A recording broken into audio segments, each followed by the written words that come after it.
방주에 들어가기. 28. 내가 어떤 것에게 너를 해칠 권능을 주지 않는 한 그것은 너를 해칠 수 없다.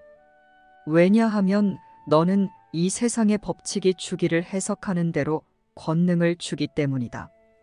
그것은 바로 내가 무언가를 주면 그것을 잃는다는 것이다. 하지만 권능을 주는 것은 전혀 너에게 달려있지 않다.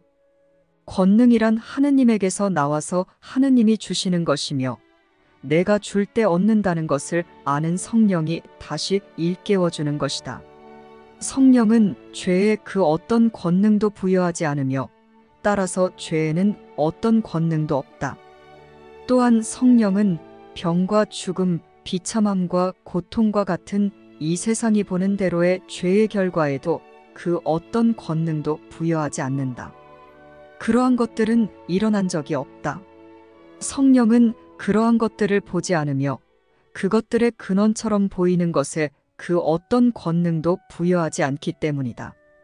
그럼으로써 성령은 너를 그러한 것들에서 자유롭게 풀어주고자 한다. 성령은 너의 정체에 대한 환상이 없기에 모든 것을 그저 하느님께 드릴 뿐이다. 하느님은 이미 참인 것을 전부 주시고 받으셨다. 그리고 참이 아닌 것은 받지도 주지도 않으셨다. 29. 천국에는 죄가 있을 자리가 없다.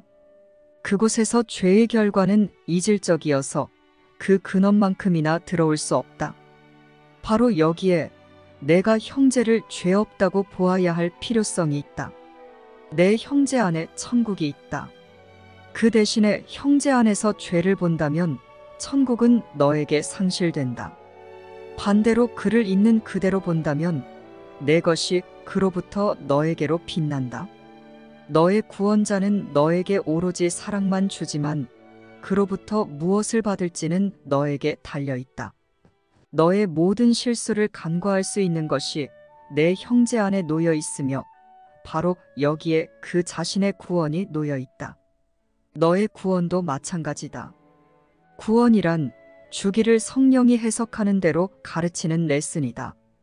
구원이란 하느님의 법칙이 아닌 다른 법칙을 세워서 그것에 하느님이 창조하지 않으신 것을 시행할 권능을 부여한 마음에게 하느님의 법칙을 다시 일깨워주는 것이다.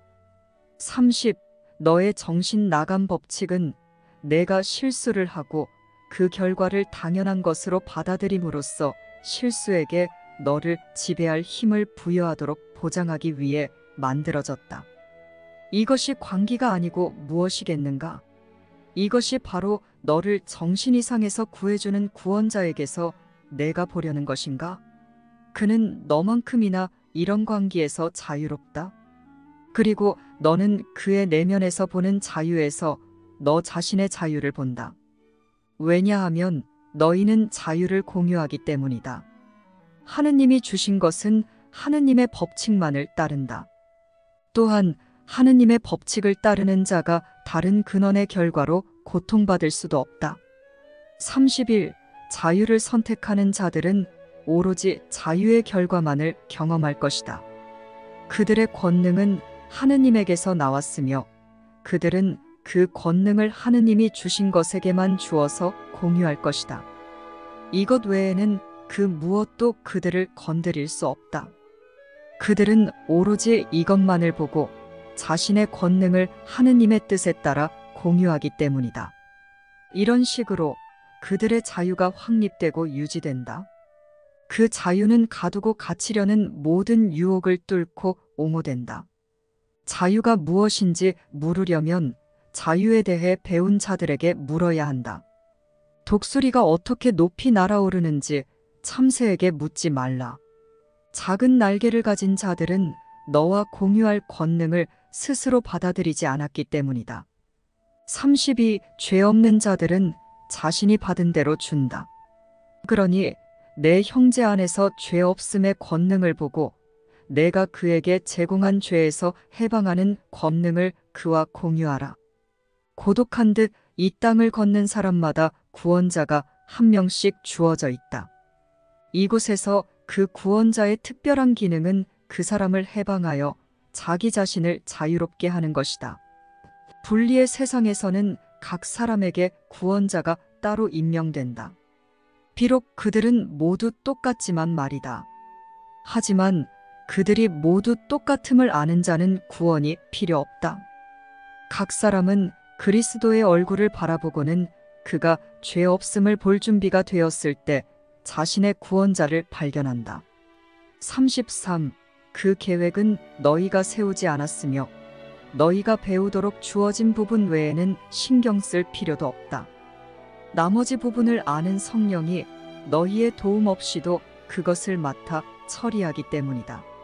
그러나 성령이 나머지 부분을 처리하기 위해 너희가 맡은 부분의 도움이 필요 없다고는 생각하지 말라.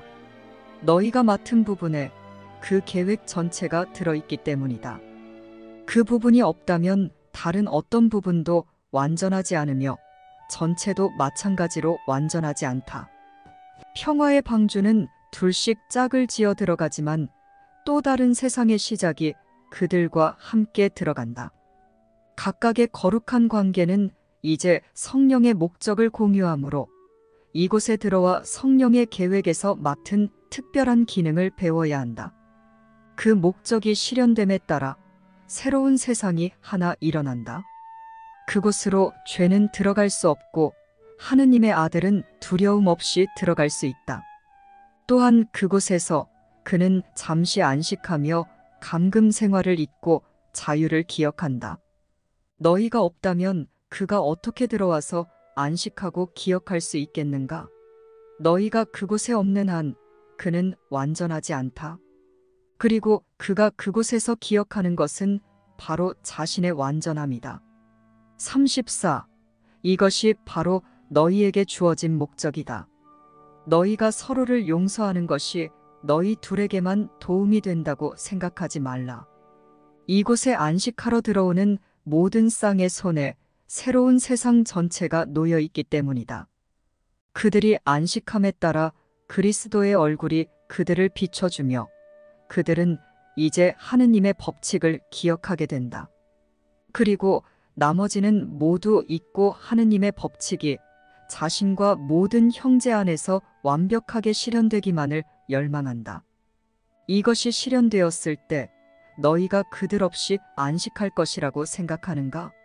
내가 너희를 떠나 나 자신의 일부를 잊을 수 없듯이 너희는 그들 중 어느 하나도 바깥에 버려둘 수 없다. 35. 너희가 시간 안에 있는 한 평화로 가는 길이 열리기 전에 해야 할 일이 그렇게나 많은데 너희가 어떻게 평화로울 수 있는지 의아해할 수도 있다. 아마도 너희에게 이것은 불가능해 보일 수도 있다. 그러나 하느님이 너희의 구원을 위해 작동하지도 않는 계획을 세우신다는 것이 과연 가능한 일인지 자문해 보라. 너희가 실현하고 싶어하는 유일한 기능으로 하느님의 계획을 일단 받아들이기만 하면 다른 모든 것은 너희가 노력하지 않아도 성령이 마련해 줄 것이다. 36. 성령이 앞서가면서 너희의 길을 곧게 닦아주고 도중에 걸려 넘어질 돌 하나, 길을 가로막을 장애물 하나도 남겨두지 않을 것이다. 너희에게 필요한 것은 그 무엇도 거절되지 않을 것이다. 너희가 손을 뻗치기도 전에 슬며시 녹아 사라지지 않을 어려움은 단 하나도 없을 것이다. 너희는 아무것도 걱정할 필요가 없고 너희가 실현하고자 하는 목적 외에는 아무것도 신경 쓸 필요도 없다. 그 목적이 너희에게 주어졌듯이 그것의 실현도 주어질 것이다. 하느님의 굳은 약속은 그 모든 장애물을 뚫고 지켜질 것이다.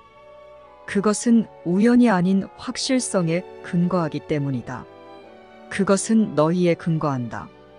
그리고 과연 무엇이 하느님의 아들보다 더 확실하겠는가?